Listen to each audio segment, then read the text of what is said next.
This audio segment is about the topic of grace and mercy, two words that are very important in how we conduct ourselves in daily life, but subtly know it. I'd like to ask you a question. Have you ever thought about why do we sleep at night? During the day, we go to work, plan for events, have meetings and conferences. Not to mention having a cup of coffee or breakfast, which is what most of the population does to start the morning. For the average salary earners, they tend to have more focus on that typical 30-minute lunch break to come sooner than later, than actually committing themselves to their job. I think the worst thing a person can do is have employment and not use it for their benefit. The Generation Z has a crowd-following mindset to want easy and quick money. They believe that they are entrepreneurs just because of their social media impressions, which provokes them to begin a lofty apparel business that accentuates a specific portion of the body. These type of people don't exemplify any skill or true value. They have learned how to exploit the demands of the trend to capitalize, but don't want to learn how business is operated by working for a company first. Amazon, Google, Apple, and all these major companies were not founded without an understanding of proper business etiquette. The founders were once employees for a different company altogether, and they learned by observation. Nothing is wrong with capitalizing within business, but it's concerning when the product for sale is not of substance and futile. So then, after spending at least 8 hours a day in your occupation, we tend to want to go home and relax, have a good meal with the family, and spend quality time. This is not excluding those who are single because you may spend quality time with friends or by yourself. By the way, having dinner by yourself is nothing to be ashamed of. Once we are settled in at home for a couple of hours or so, it then becomes time to go to bed. So, we do all the prerequisites like changing into a nightgown or pajamas, brushing the teeth, checking last-minute emails, or perhaps tucking the kids in their beds. The experience is a phenomenon. We are conscious and have full control over our bodies and thoughts throughout the day. But when sleeping, we have very little to no control over what we do. Some people twitch and others lay peacefully. You have people who snore, sleepwalk, and on occasion, those who sleep so soundly that you forget that they're even there.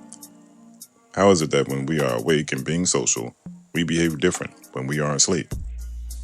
According to the National Institute of Neurological Disorders and Stroke, they wrote an article that states, sleep is important to a number of brain functions, including how nerve cells communicate with each other. In fact, your brain and body stay remarkably active while you sleep.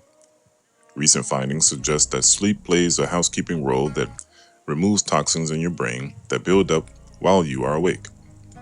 Sleep affects almost every type of tissue and system in the body, from the brain, heart, and lungs to metabolism, immune function, mood, and disease resistance. Everyone needs sleep, but its biological purpose remains a mystery. Well, that's just it. Everyone needs sleep, but the biological purpose of it is still a mystery. The biological purpose is still a mystery. I think that's worth repeating. The mystery is still a challenge to resolve because it's inexplicable and out of this world. If medical doctors and top-level neurologists can't figure it out, then what can? I use this example of sleep to illustrate an emphatic point. If nothing can explain the biological purpose, then this has to be a miraculous event that's taken place. The mystery is that while we are at our most vulnerable state, a higher being or something supernatural is sort of protecting us, allowing our hearts to keep beating as we inhale and exhale oxygen involuntarily. This goes for certain mammals too. It's an experience that's difficult to explain or to articulate in a clear, concise manner for another to interpret. The only explanation for it is being a miracle. The mundane act of waking up or simply walking to your car to drive to work or even going grocery shopping is miraculous. The fact that no one is promised to live another day, let alone another moment, is something to be grateful for. It's a small thing to consider, but a great deal if you think about how fortunate you are to wake up to experience a new day. None of us are perfect in any regard, which is why mercy needs to be extended from you to another. We all make mistakes, and as long as life still resides in you, mistakes will continue. Give grace in order for people to have an opportunity to change, or at least ponder about how they could do better. You see, when we are asleep and vulnerable, God's mercy and grace is active over us during this state of being. We all deserve death because of the disobedience and unwillingness to change, But yet, he still considers to allow our organs to function when fast asleep, as he does during the day. I know this may be much to take in at once, but it's true. Since God is so loving, he has mercy on us for being disobedient as a whole, and he allows us grace so that our bodies can reap the benefits of sleeping. It's outstanding. There's occasions where we have heard a relative, acquaintance, or a friend say, "You are lucky. You have good luck." Or the contrast, "You are bad luck." How many times have you heard a person say, "Something is always happening to you"? Or the positive of that, "Everything you do seems to work out." That brings me to the first point. There isn't a such thing as luck or even karma. People that use the word luck are typically an attempt to describe serendipity. When mentioning the word karma, it is usually associated with the description of the results of bad events that someone or something has experienced. It's almost like a bad genie has come forth from rubbing the lantern 3 times, and you've wished unfortunate circumstances to arise upon a person whom you deem deserved it based on your need to retaliate. This way of thinking is foolish. The truth of the matter is that we all get what we deserve. If you sow good seed, you will reap good crop. Likewise, if that seed you've sown is corrupt, then corruption you will reap. Now, what does all of this have to do with grace or mercy? Well, it has much to do with it. Sowing and reaping are divine laws that were created before all things were formed. Today we live within those laws and we see its functions. The grace to be able to act or pursue something, then fail at it, is a part of that sowing portion. This law can either be for success or for a person's detriment, or even worse, death. By God's mercy, he permits us to operate within these divine laws as we see fit because we have free will. That's the reaping portion. A man can make plans to open up a business, get approved for a business loan to get the financial backing, then start all the processes to erecting a building for public consumption. If all of his priorities were in order and his deadlines were met, then the probability of success is high and it will be a great achievement. He would receive accolades from his peers and uplifting comments from his loved ones. There will be setbacks occasionally, but that's part of life, and especially in business. So pressing forward, he managed to gain success through sheer will and effort. Whether he knew it or not, the laws were operating simultaneously. He checked all the boxes and gradually yet strategically built a good product or service. That service is providing usefulness or need to people in exchange for money. This is the sole purpose of all business in the world, and it's a good method that I approve. Goods and services are an intelligent economy. Now, this man sowed good seed and he reaped all the good things that came from it. Likewise, if this same man demonstrated disorganization and failed to maintain deadlines on a consistent basis, the business wouldn't even get off the ground, let alone be open long enough to see his first customer. Let's look at teachers or professors, for example. These people have submitted themselves to the large culture of academia. They have been entrusted with the children of many parents to educate them as they pursue higher learning. Nothing wrong with that. Think about this. Students are taught a particular subject and then given a test to validate if they retain the information. Before the test, there are lessons, homework, and quizzes. These educators cannot monitor the activity of the students when they depart from the classroom, nor can they inspect the time spent studying for each student. So then, when the test date has arrived, it will reveal which students have devoted time to pass the test, while those who failed would display a lack thereof. The mercy is the educators, understanding that the students are novices on the subject matter. There's a level of indiscrimination there. The homework, group studies, and quizzes are the personification of grace, giving time to practice, trial and error, so that they can get comfortable with the material. Life is full of lessons and tests also. Waking up each day is the grace to learn from past failures or the failures of others, which is the fast track to wisdom. It's like a daily quiz without the pressure of getting a grade above 60% to not flunk. It's all about maturing in experiences as you age and having a sense of heroism in every waking moment. Now to the second point. God's mercy is to anyone who turns away from doing wrong things. Otherwise, you risk not being protected or not having the opportunity to eternal salvation, let alone grace. Compare it to an owner of a well-trained canine that adheres to every command. But if that canine is unguarded and has no discipline, then you stand the chance to lose a limb. Most people will have a healthy fear of dogs, whether trained or not. and try to mitigate themselves from harm. But those who think that they are tough oftenly find out the hard way that they are the weakest. I don't know about you, but I like the concept work smarter, not harder. Because you will always be someone's pet if you only offer muscle rather than formulating a brilliant idea that can lead you to your own financial freedom. God will have mercy on you and grant you the grace, which is a duration of time to mature in walking a path of love and truth. For example, if you are approved for a loan, you will always have to make a payment to the loan, including interest to your lender. If you fail to make a payment on a perceived date, then there's a given grace period for you to gather your resources or analyze your finances to be able to make the payment in full before the grace period ends. Babies need mercy because they are not yet socially aware or cognizant of their surroundings. Parents naturally give mercy because of that love criteria, which fosters grace, considering that the infant needs time to grow and develop. As adults, this mercy and grace I'm talking about has diminished to non-existent until a life-altering event like 9/11 provokes people to remember how short-lived life can be and to start being more selfless. There shouldn't be a reason to start behaving this way. It should be a way of life, but unfortunately it isn't. Those who believe in Jesus, He is our payment, in full. His ways are righteous, and they will make you righteous if you choose to follow Him in faith.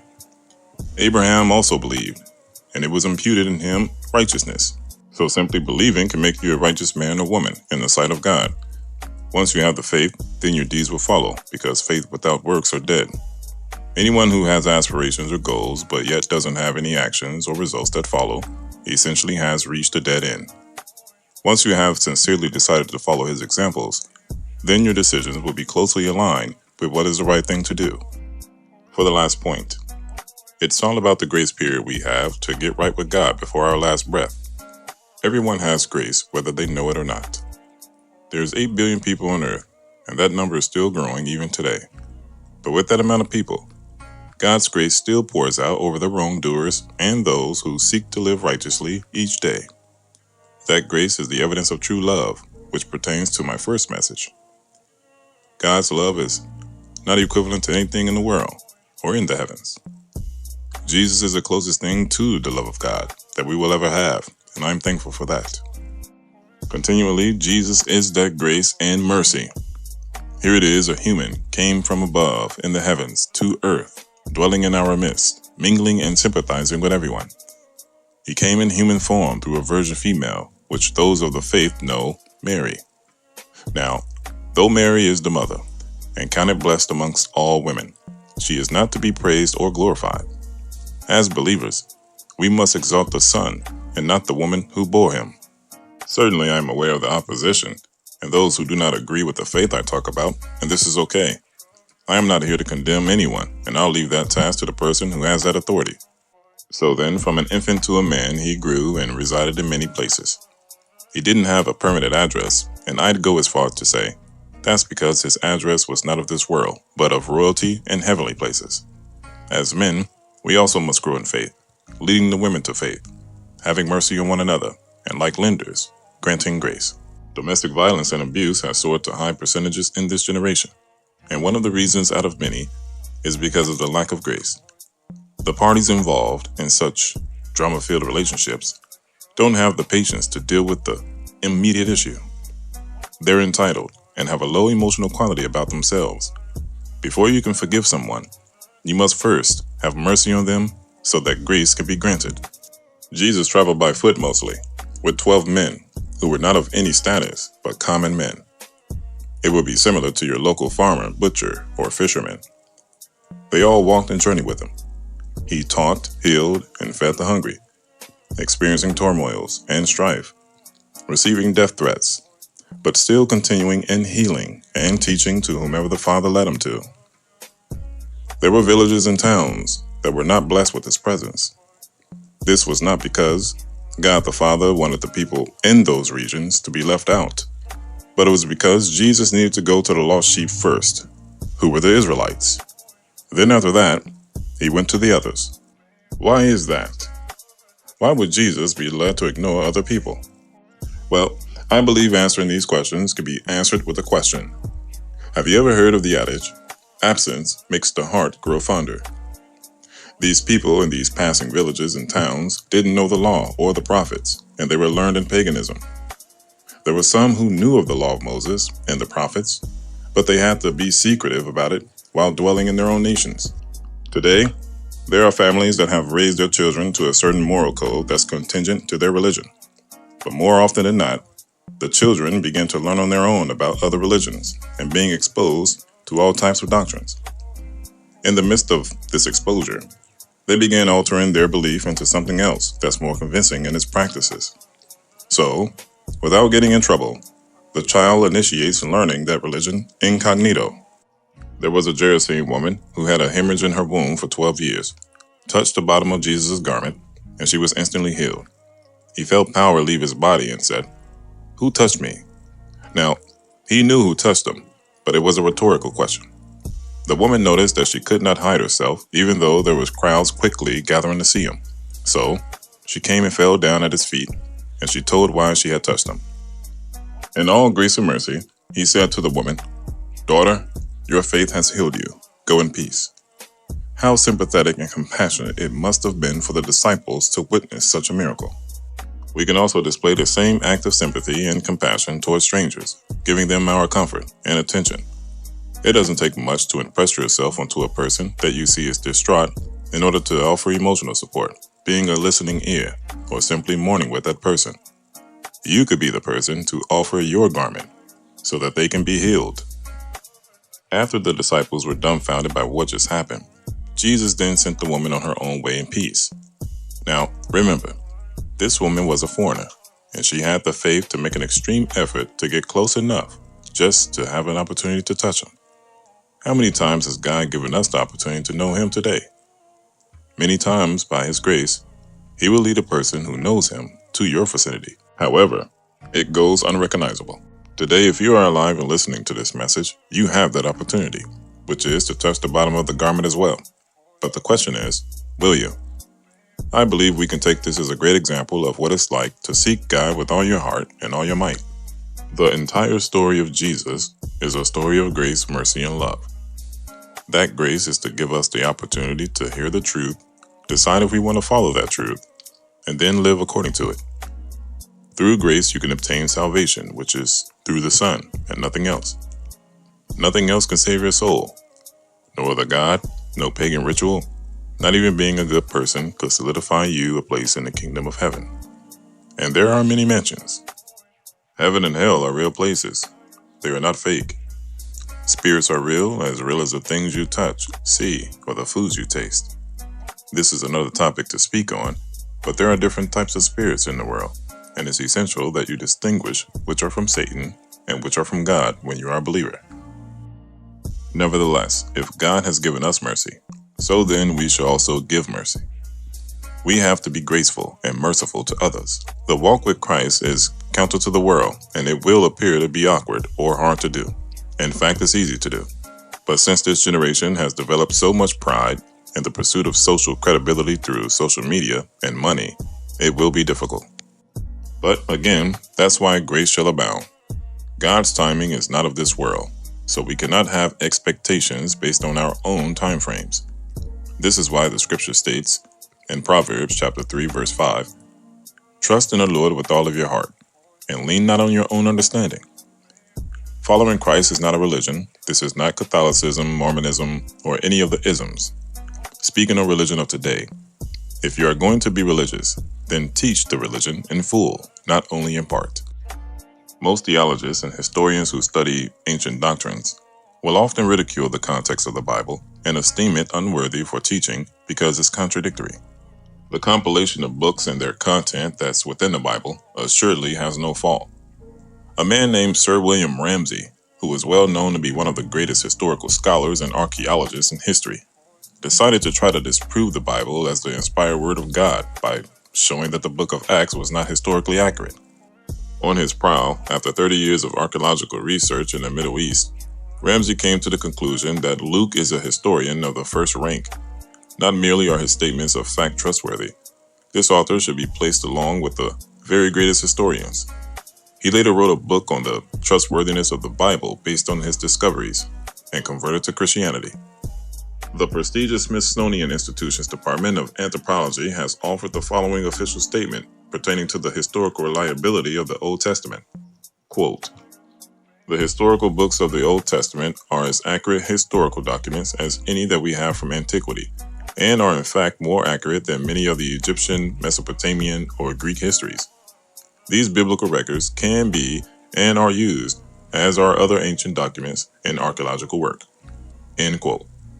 In other words, not only does archaeology confirm that the Bible is historically accurate, but professional archaeologists actually use the Bible as a guide in their work. Now, these scholars, in their right, tend to misunderstand that having too much knowledge from many sources can often produce benignment. You have the right to follow whatever you want, whether it's religion, cult, or simply nothing at all. It's your prerogative. The Lord said that His grace is sufficient. This is reassurance to us that no matter what we are going through, no matter the challenges, whether physical, mental, or spiritual, God's grace is enough for us to pull through these obstacles. This is why it's crucial to press forward, continue to get back up, and accomplish what you set out to accomplish, assuming that the goal is a worthy goal and not just about obtaining money, social acceptance from peers, seeking unhealthy attention through social media outlets, or securing several streams of income. This is meaningless. What's more rewarding is giving sound counsel, information that a person can use, and noticing the result of a changed mind. In the book of Psalm, chapter 37, I like what David said before he became king. He said, "An evil person borrows and never pays back, but a good person is generous and never stops giving." Understand that it's all about witnessing a person taking heed and have changed their hearts about living how the world lives. What use is it to meditating on worldly theology, studying with the intent of being perceived as educated amongst peers, instead of utilizing that knowledge learned for the benefit of the kingdom? What purpose is it to be astute educationally and not providing substance to people with your knowledge? By God's grace, we have been able to acquire higher education within society, or having the accessibility to resources in order to teach ourselves, if we choose. Aside from love, nothing in this life can be done without grace and mercy. Even the sinner, the worldly person, still is granted both grace and mercy because the sun rises on both the righteous and the wicked. I challenge you to decide, which group do you associate with? It's not surprising that the world loves its own, but not those who are of the faith. It hates them. But if the world gives good and great gifts to its own, how much more abundance and gifts are those that come from God to His own? The Lord gives us time to please Him by repenting and then living according to His will. However, if you choose to live opposite, then so be it, because you have free will. Essentially, you could do whatever you desire, whether right or wrong. But if a person is knowingly doing wrong, then there isn't any more grace for that person. Jesus is not returning just so He can die on the cross a second time. It's urgent to say that grace is now, and it is sufficient for you to learn the truth of God, which will enhance your present life and bring everlasting comfort to your soul. Mercy is the pity and sorrow that the Lord has on us all, for we all have committed sin. For those who don't know what sin is, it is the transgression of the law. To put it another way, it is the act of going against a code of conduct. However, don't be naive, because even those who have received salvation still sin at times. Now, let me be clear. We who practice righteousness after Jesus do not sin with deliberate intentions, but since we are in the sinful nature, we battle daily with such fleshly occurrences.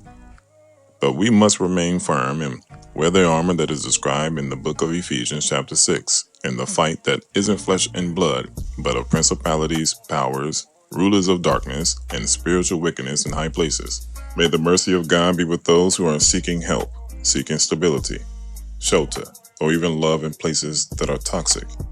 We all need His grace, and we all need His mercy. Let us not hold grudges, but give others grace. Let us not be quick to anger, but be quick to have mercy on others. You must strive to live perfect. It's a standard, or like a culture. It's not a destination where there's a finale. Of course, we cannot be perfect amongst ourselves, but if we follow the one who is perfect, then He makes us perfect, even with our flaws. Picture a young boy following behind his father's footsteps in the snow. Though the boy tries his best to mimic the exact strides from the father's boot imprints, He's consistently failing, and each time the boy falls, the father helps stand him upright and proceeds to continue making the way ahead.